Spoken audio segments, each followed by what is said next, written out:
In our country, the concept of capital punishment has been seen its share of ups and downs, ins and outs, pros and cons, as the pendulum always swings back and forth between its necessity and its heinousness. When we say capital punishment nowadays, I'm talking about the death penalty. It has been left to the individual states to determine the rationale and the method of dispensing the death penalty. We've seen hanging, firing squad, electrocution, gas chamber, lethal injection. And the Supreme Court has never judged any of the methods as being unconstitutional. We have different states who have outlawed death penalties, others have reinstated it. But most of the current debates about whether we should have the death penalty or not centers around the fact of our system of law being possibly lopsided and biased. Recent advancements in DNA testing have truthfully revealed that some people have been wrongfully accused and sentenced to death. It only takes one such case for people to come out of the woodwork against the death penalty. Isn't that what happened to Jesus? Wasn't he wrongfully accused? There was no DNA testing, no way to prove. It was just a multitude of witnesses. The scriptures declare, and we've seen them in recent weeks, that Jesus suffered every single thing we could possibly suffer. And this is just another example of that. It is possible. Most of us, though, however, will probably escape being wrongfully accused by another. However, I bet when we were younger, we probably felt that there were many times that we were wrongfully accused, especially in the classroom. Teacher, I didn't do that. Yes, you did. However, none of those events sent us to the death chamber. Yet there are untold thousands of Christians who today are living in fear that somehow, someday, in some way, someone is going to come up and say, guilty. The Apostle Paul wants to lay that fear to rest for his readers and his followers. As we read in Romans chapter 8 and verse 1, there is therefore now no condemnation for those who are in Christ Jesus. This verse says unequivocally that there is no possibility of a death sentence being carried out against those who belong to Christ. Now, let me be perfectly clear when I'm starting here. I'm not talking about physical death. I'm talking about immortality, okay? I'm talking about the judgment type death. I don't believe Paul was talking about that either. We see in the first word of this verse the word therefore. Now, for those of you who have been following us in Bible study, I've mentioned something about therefore. Anybody want to take a stab at it? What are you supposed to do when you see a therefore? See what comes first or before. Find out what it's there for. Absolutely. Thank you. Whenever you see a therefore, find out what it's there for. Should be a catchy enough little phrase where it should stick with you. Whenever you see that, that's what you do. So it offers a conclusion to what has gone before. In this case, Paul is beginning to wrap up his argument about the differences we see in the natural, which seem contrary to spiritual realities. He says that the spiritual realities remain true regardless of what we see in the natural. And you remember it goes on in this section as we read, the mind set on the flesh versus the mind and the spirit. Which way are you looking? Where's your focus? This is an important point that many miss and or forget. What you see in the natural does not negate the spiritual realities that we see in Scripture. We recently talked about that last week or the week before, about there being two realities, objective and subjective. So let's look at this thought for a few minutes. No condemnation. What does that mean? No condemnation.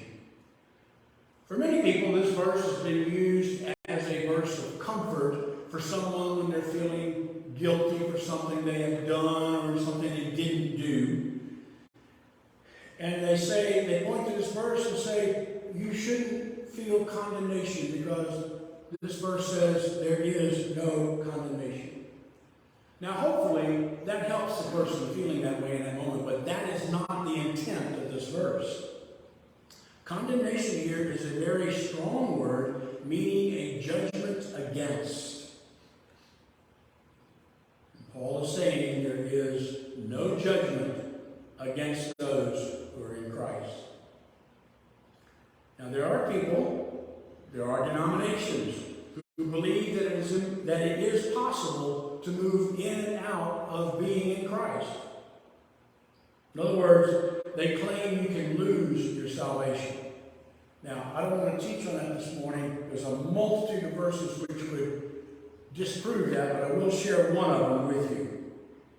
In John chapter 10 and verse 29, Jesus, who knew a little bit more than me, says, "My Father who has given them to me is greater than all, and no one is able to snatch them out of the Father's hand." I think that's pretty plain, don't you? The Father is greater than all. Now, would that include your neighbor, your pastor, your president, the devil? Yes, he is greater than all. Some people, though, want to hold so strongly to their belief that you can lose your salvation, they'll come back with, yes, but you can remove yourself from his hand. Have you ever heard that? I have many times.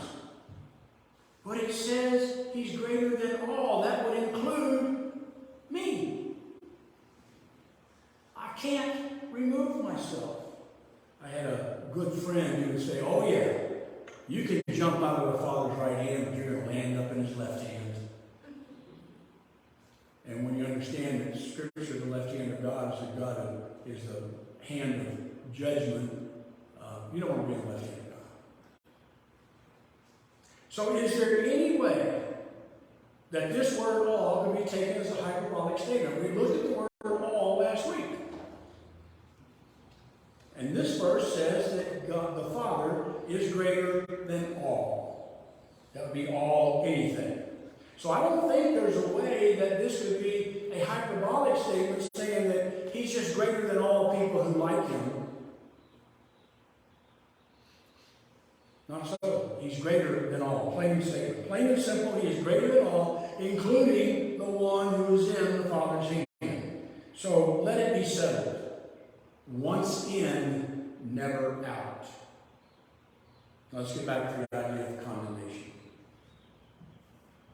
The Greek word is only used 3 times in the New Testament, and all 3 times are in Romans. Here in chapter 8, verse 1, and then back before in chapter 5, verses 16 and 18. We'll look at those. Recall that this verse in chapter 8, verse 1, is introducing a conclusion to what Paul had been arguing up to this point. So these other 2 verses in chapter 5 come before that, and this is why he comes to this conclusion. So they're also worthy of taking a look at, because it builds to this therefore that we looked at. The first one is in verse 16 of chapter 5. And the free gift is not like the result of that one man's sin. For the judgment following one trespass brought condemnation. But the free gift following many trespasses brought justification. It only took one single event through Adam's disobedience to bring condemnation on the entire human race. Now, those trespasses by humans mounted up over the centuries until Jesus came. And just as Adam's act affected the entire human race, so Jesus' one act affected all of humanity. One sin brought condemnation for all. One gift brought justification for all. Paul goes on to make this abundantly clear for anyone who still can't see it. He says in verse 18 of chapter 5, "Therefore, as one trespass led to condemnation for all men, so one act of righteousness leads to justification in life for," say it with me, "all men." That includes women. The one act of righteousness led to condemnation for all. But the one act of righteousness led to justification for all. And not only justification, but also life for all. Life as opposed to death. Notice, though, in this verse that the same "all" is used in both scenarios. In Adam, all die. In Christ, all live. Now, we look at the natural, what we see, and we say, well, not everybody's in Christ. True. But in Christ, all live. Now, I used to teach this verse differently. We'll get to that in a minute. But this truth is stated elsewhere, so we're not left with just a single verse or my interpretation. In 1 Corinthians chapter 15 and verse 22, it says, "For as in Adam all die, so also in Christ shall all be made alive." Notice how Paul makes these two aspects equal. Now, before the Lord opened my eyes, I taught that you had to get yourself into Christ in order to be made alive. However, look closely at the verse. It's not what it says. There's one thing that is true for all because of Adam, and there's another thing that is true also because of Christ. Now, yes, we don't see that in the natural. And yes, there is a time when an individual will come to an awareness, a recognition, acceptance, whatever word you want to use, of Christ. And until that time, they are not necessarily in Christ, but in Christ all shall be made alive.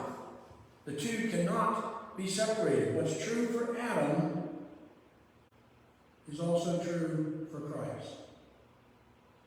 You didn't have a choice about being in Adam, did you? It happened to you. It happened to everyone of all time. And according to this verse, the second part is just as true. All will be in Christ. And it's not only in this verse that we find this truth. We've already seen it in Romans 5, verse 16 and 18. Therefore, Paul says, there is no condemnation for those in Christ. That is all people. There's no condemnation. No one is under the sentence of death because the death penalty was done away with the death of Jesus. We find this glorious and liberating statement in Colossians. "And you, who were dead in your trespasses and the uncircumcision of your flesh, God made alive together with him, having forgiven us all our trespasses." How? By canceling out the record of debt that stood against us with its legal demands. This he set aside, nailing it to the cross. The record of the debt which you owed for your sin has been marked, paid in full. Someone else came along and paid the bill for you. Paul explains why this is true as we continue in his letter to the Romans. He says in verse 2, "For the law of the Spirit of life has set you free in Christ Jesus from the law of sin and death." We have been set free by a new law, a new principle. Notice that the word law here is used as a principle, not a rule or regulation. There is what we call the law of gravity, but it's not a rule that you have to obey. It's a principle that keeps you connected to the ground. Prior to our time in Christ on this earth, we were subject to the principle of sin, which led to death. Now that we were in Christ, that principle has been done away with as a new principle has taken place, the law of life. It is these principles, these laws, that people seem to forget and end up under a feeling of condemnation when they screw up in their walk with God. Before you came to the Lord, you were under the law or principle of sin. You had no choice in the matter. You sinned because you were infected with the disease of sin. And that disease caused you to sin and brought the result of death, as we read in Romans chapter 6, verse 21. But what fruit were you getting at that time from the things of which you are now ashamed? For the end of those things is death. What kind of death is Paul referring to? Certainly not a physical death, because that happens to everyone, regardless of how you may live your life. The good, the bad, the ugly, and the indifferent all die. It was the disease of sin in your life which brought you the negative feelings associated with death. Jesus has healed you from that disease. You are no longer under its power. There is no principle working in you that requires you to screw things up. Now, there are people being told this morning, you're going to sin, get used to it. And so they walk out the doors with a sin consciousness. And we learn that whatever you look at is the way you're going to be. As what Paul said, you focus on the flesh, you're not serving God. Focus on the Spirit. You focus on sin, that's what you're going to do. But will you screw up the works from time to time? You betcha. We're not perfect yet. Wait a minute, I'll speak for me. I'm not perfect yet. I don't know what the rest of it. But here's the deal. When we blow it, when we screw up, when we sin, we may feel the momentary pang of our conscience, and that is a good thing. But think about it. You very seldom had that feeling before you came to Christ. When you did something wrong, the only time you felt so bad about it was when mom or daddy caught you. Now, though, when we feel it, there is no need to wallow in it, confessing that I'm hardly better than a worm. Why? Because the law of sin and death has been done away with. That principle. Now, this is difficult for most Christians to grasp because we've been taught that any and all sin brings death. Some people believe that if they were to die immediately after committing a sin, they would go to hell without any possibility of parole. That's a sad state to be in. These are the ones who have failed to grasp the good news of the gospel, which is, in Christ, God was reconciling the world to himself, not counting their trespasses against them, and entrusting to us the message of reconciliation.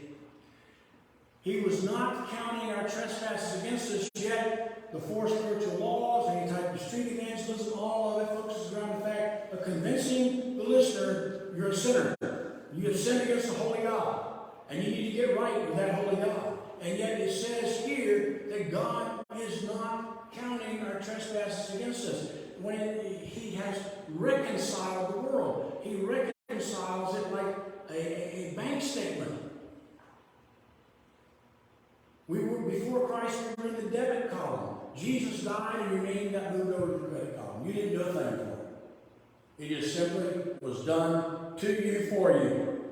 Now, this is the good news that people need to hear. They need to know that God is not mad at them. Most people act out due to something deep within them, usually from their past, and they need to be told that their past is past. It's gone.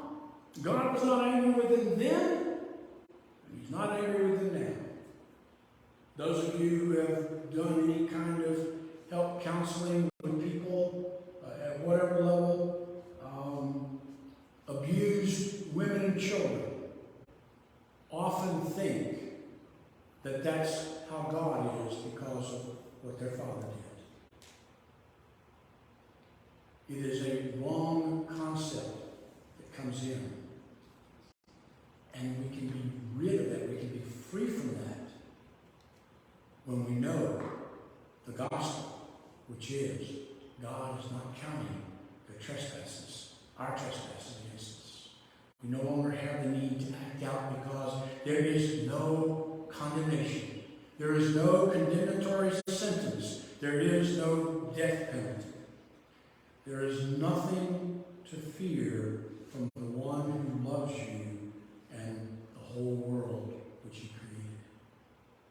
There is no need to be afraid that someday, somehow, in some way, God is going to declare you guilty.